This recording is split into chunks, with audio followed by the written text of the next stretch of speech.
ഗണേഷ് കുമാറിൻ്റെ തട്ടകം പിടിച്ചടക്കാൻ കീഴടക്കാൻ ജ്യോതികുമാർ ചാമക്കാല പത്തനാപുരത്ത് സ്ഥാനാർത്ഥിയായി മത്സരിക്കുന്നു UDF വേണ്ടി. എന്തായാലും കടുത്ത പോരാട്ടം കാഴ്ചവെക്കുമെന്നതിൽ യാതൊരു സംശയം വേണ്ട. ജ്യോതികുമാർ ചാമക്കാലയുടെ വിശദീകരണങ്ങളിലേക്ക്. മത്സരിച്ച് പരാജയപ്പെട്ട ശേഷം വളരെ സജീവമായി ഈ മണ്ഡലത്തിൽ പൊതുപ്രവർത്തനം നടത്തി വന്ന ഒരാളാണ് ഞാൻ. അതുകൊണ്ട് തന്നെ ഇപ്പോൾ ഇന്ന് ഈ നാമനിർദ്ദേശ പത്രികാ സമർപ്പണവുമായി ബന്ധപ്പെട്ട് UDF പ്രവർത്തകരിൽ ഉണ്ടായിരിക്കുന്ന ആവേശം അതൊരു ദിശാസൂചിക തന്നെയാണ്. ഞങ്ങളെ സംബന്ധിച്ച് വളരെ ചിട്ടയായ പ്രവർത്തനത്തിലൂടെ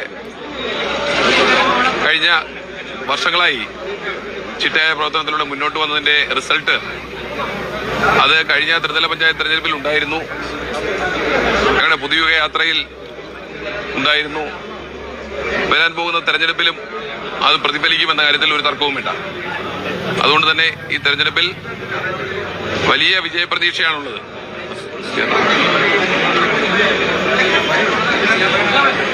ഓക്കെ, ഇനി എന്തെങ്കിലും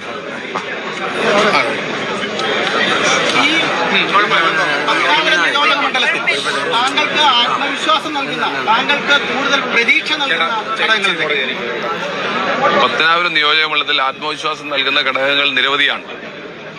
അതിൽ ഏറ്റവും പരമപ്രധാനമായിട്ടുള്ളത് ഈ മണ്ഡലത്തിലെ വോട്ടർമാരുമായിട്ടുള്ള കഴിഞ്ഞ 5 വർഷമായിട്ടുണ്ടായിട്ടുള്ള എൻ്റെ ആത്മബന്ധമാണ്.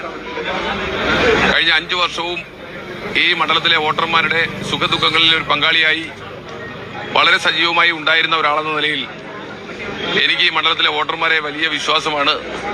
അവരിൽ പരിപൂർണമായ വിശ്വാസമുള്ളതുകൊണ്ട് തന്നെ ഒരു വലിയ വിജയം ഈ തെരഞ്ഞെടുപ്പിൽ ഉണ്ടാകുമെന്ന കാര്യത്തിൽ ഒരു തർക്കവും വേണ്ട. താങ്കൾ മുന്നോട്ട് വെക്കുന്ന രാഷ്ട്രീയം, താങ്കൾ മുന്നോട്ട് വെക്കുന്ന വികസന കാഴ്ചപ്പാടല്ല. ഞാൻ മുന്നോട്ട് വെക്കുന്ന രാഷ്ട്രീയം ഇതിനോടകം തന്നെ ഇവിടെ ബോധ്യപ്പെട്ടിട്ടുള്ളതാണ്. സാധാരണക്കാരോടൊപ്പം ചേർന്ന് നിൽക്കുക, അവരുടെ കൂടെ ചേർന്ന് നിൽക്കുക എന്നത് തന്നെയാണ് അടിസ്ഥാനപരമായ ഒരു പൊതുപ്രവർത്തകന്റെ അടിസ്ഥാനപരമായ പ്രമാണം എന്ന് ഉറപ്പുണ്ട്. അതിനപ്പുറത്തേക്ക് വികസന കാര്യങ്ങളിലേക്ക് ഇടപെടണമെങ്കിൽ തീർച്ചയായിട്ടും ഒരു ജനപ്രതിനിധിയാകണം. ഈ കഴിഞ്ഞ 5 വർഷത്തെ പ്രവർത്തനത്തിന്റെ മികവിൽ തീർച്ചയായിട്ടും ഇപ്പോൾ ഞാൻ ജനവിധി തേടുമ്പോൾ ഈ നിയോജകമണ്ഡലത്തിലെ ഭൂരിപക്ഷം വരുന്ന ജനങ്ങളും എന്നെ പിന്തുണയ്ക്കും എന്നെനിക്ക് നല്ല വിശ്വാസമുണ്ട്.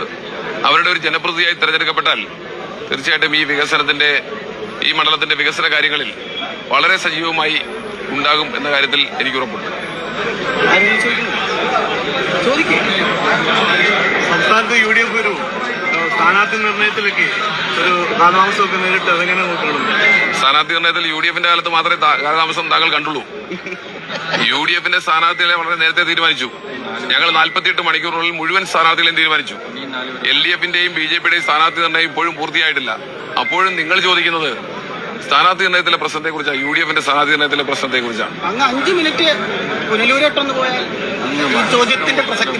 അമ്പലപ്പുഴയ്ക്ക് പോയാലും കുഴപ്പമില്ല, കുറച്ച് അപ്പുറത്തോട്ട് പോയ അമ്പലപ്പുഴയാണ്. കുറച്ച് അപ്പുറത്തോട്ട് പോയ അമ്പലപ്പുഴയുണ്ട്. മലമ്പുഴയിലേക്ക് പോയാൽ അവിടെയുമുണ്ട്. അപ്പോൾ ഒരുപാട് കാര്യങ്ങൾ പറയാനുണ്ട്. തിരഞ്ഞെടുപ്പിൽ ഞങ്ങൾ സൂചിപ്പിച്ചതുപോലെ ഒരുപാട് വിസ്മയങ്ങൾ ഉണ്ടാകുമെന്ന് പറഞ്ഞിരുന്നു. ആ വിസ്മയങ്ങൾ ഇവിടെ നടന്നുകൊണ്ടിരിക്കുകയാണ്. ഞങ്ങളെ സംബന്ധിച്ച് തീർച്ചയായിട്ടും 100-ലധികം സീറ്റ് വാങ്ങിക്കൊണ്ട് UDF സംസ്ഥാനത്ത് അധികാരത്തിൽ വരുമെന്ന കാര്യത്തിൽ ഒരു തർക്കവും വേണ്ട. സംസ്ഥാനത്തെ വിസ്മയം ഒക്കെ പോകട്ടെ, പത്തനാപുരത്ത് താങ്കൾക്ക് സൃഷ്ടിക്കാൻ കഴിയുന്ന വിസ്മയം കാത്തിരുന്നോളൂ.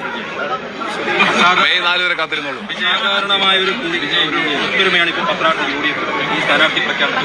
പത്തനാപുരത്തെ UDFൽ ഒരു പ്രതിസന്ധി ഉണ്ടെന്ന് ചിലരെങ്കിലും പറഞ്ഞിട്ടുണ്ടെങ്കിൽ അവരുടെ ആ കാഴ്ചപ്പാടെല്ലാം തെറ്റാണെന്ന് ബോധ്യപ്പെടുത്തിക്കൊണ്ട് ഞങ്ങൾ എല്ലാവരും കഴിഞ്ഞ കുറെ ദിവസങ്ങളായി സജീവമായി, അത് ത്രിതല പഞ്ചായത്തിൽ തെരഞ്ഞെടുപ്പിൽ ഞങ്ങൾ നിങ്ങൾക്ക് കാണിച്ചു തന്നാണ്, എന്നിട്ടും നിങ്ങൾക്കത് ഉൾക്കൊള്ളാനായില്ല. ത്രിതല പഞ്ചായത്ത് തെരഞ്ഞെടുപ്പിൽ ഞങ്ങൾ എല്ലാവരും ഒറ്റക്കെട്ടായി നിന്ന് പ്രവർത്തിച്ചതിന്റെ ബാക്കി പത്രമാണ് ഇവിടെ ഉണ്ടായിട്ടുള്ള ഏറ്റവും നല്ല റിസൾട്ട്. എത്ര പഞ്ചായത്ത് പ്രസിഡന്റുമാർ ഇപ്പോൾ എനിക്ക് ചുറ്റുമുള്ളതെന്നറിയാമോ? എനിക്ക് ചുറ്റും തന്നെ 6 പഞ്ചായത്ത് പ്രസിഡന്റുമാരും ഒരു ബ്ലോക്ക് പഞ്ചായത്ത് പ്രസിഡന്റും ഉണ്ട്. ഈ പത്തനാപുരത്തിന്റെ ചരിത്രത്തിൽ ആദ്യമായിട്ടല്ലേ ഇങ്ങനൊരു സംഭവം ഉണ്ടാകുന്നത്? എത്രയോ ജില്ലാ പഞ്ചായത്ത് മെമ്പർമാരിവിടെ നിൽക്കുന്നു. ചരിത്രത്തിൽ ആദ്യമായിട്ടല്ലേ പത്തനാപുരത്തെ ബ്ലോക്ക് പഞ്ചായത്ത് പ്രസിഡന്റ് ശ്രീ അജിത് കൃഷ്ണ ഇപ്പൊ നമ്മളോടൊപ്പം പങ്കെടുക്കുന്നത്. അപ്പൊ അവരെയൊക്കെ നിർത്തിക്കൊണ്ട് അവരുടെ ചുറ്റും നിന്നുകൊണ്ട് എനിക്ക് ഇങ്ങനെ ഒരു പത്രസമ്മേളനം നടത്താൻ കഴിയുന്നുണ്ടെങ്കിൽ അത് ഞങ്ങളുടെ കൂട്ടായ്മയുടെ ഭാഗമാണ്, UDF-ന്റെ കൂട്ടായ്മയുടെ ഭാഗമാണ്. ആ കൂട്ടായ്മ ഞങ്ങൾ തുടർന്ന് വന്നിട്ടുള്ള പുതുയുഗ യാത്രയിലൂടെ കാണിച്ചു തന്നു. ജനപങ്കാളിത്തം എത്രത്തോളം ഈ പത്തനാപുരം നിയോജകമണ്ഡലത്തിൽ ഉണ്ടാക്കാൻ കഴിയുമെന്ന് UDF-ന്റെ ചെയർമാനൊക്കെ ഇവിടെ ഉണ്ട്, ഞങ്ങളിവിടെ കാണിച്ചു തന്നതാണ്. ഇനി നിങ്ങളെ വിസ്മയം കാണിക്കാൻ പോകുന്നത് മെയ് മാസം 4-ാം തീയതി റിസൾട്ട് വരുമ്പോൾ നിങ്ങൾക്ക് അടുത്ത വിസ്മയം ബോധ്യപ്പെടും.